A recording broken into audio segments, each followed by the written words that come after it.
Ubadah bin Syamid, singa Ansyar penegak keadilan. Di antara deretan panglima yang berjuang di bawah bayang kepemimpinan Khalid bin Walid, ada satu sosok dari kaum Ansyar yang dikenal bukan hanya karena keberaniannya, tetapi juga ketegasannya dalam menegakkan kebenaran. Ubadah ibn al-Samit, tubuhnya tegap, sorot matanya tajam. Namun yang paling menonjol darinya adalah prinsip yang tak bisa dibeli oleh jabatan atau ditundukkan oleh ancaman. Saat pasukan Muslim bergerak di wilayah Syam, menghadapi benteng-benteng Romawi yang kokoh, Ubadah memimpin salah satu detasmen penting. Ia bukan sekadar prajurit penyerang, ia kan adalah penjaga moral pasukan. Di medan perang, ia berdiri sejajar dengan para komandan lain, menyusun barisan dan memastikan pasukannya tidak terpecah oleh tekanan musuh. Ketika bentrokan dimulai, ia maju tanpa ragu. Perisai bertemu tombak, baja beradu dengan baja. Ubadah memimpin langsung dari depan. Serangannya terukur, tidak membabi buta. Ia memahami bahwa kemenangan bukan hanya soal keberanian, tetapi juga disiplin.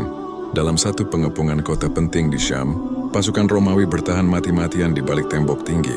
Negosiasi sempat dibuka. Para utusan Romawi mencoba menggoyahkan pasukan dengan tawaran harta dan jabatan. Ubadah berdiri sebagai wakil kaum muslimin.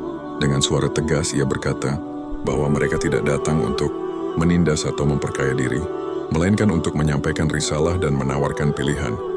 Damai dengan keadilan, atau perang dengan konsekuensi. Ketegasannya membuat lawan terdiam. Ia tidak terpancing emosi, tidak pula tergoda oleh kemewahan istana. Prinsipnya jelas, keadilan lebih tinggi dari kepentingan pribadi. Ketika pertempuran tak terelakkan, Ubadah memimpin pasukan Ansyar dalam satu serangan terkoordinasi. Ia menjaga agar barisan tetap rapat. Ketika ada yang gugur, ia mengangkat semangat yang lain. Di tengah panasnya pertempuran, suaranya terdengar mengingatkan pasukan untuk tetap menjaga adab dan tidak melampaui batas. Akhirnya benteng itu jatuh. Namun setelah kemenangan diraih, Ubadah tidak berubah menjadi penguasa yang keras. Ia justru memastikan perjanjian ditegakkan.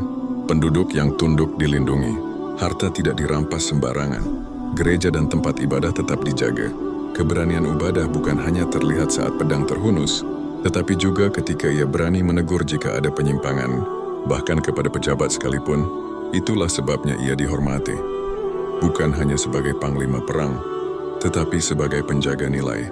Di bawah komando Khalid, banyak yang dikenal karena strategi dan kecepatan serangan.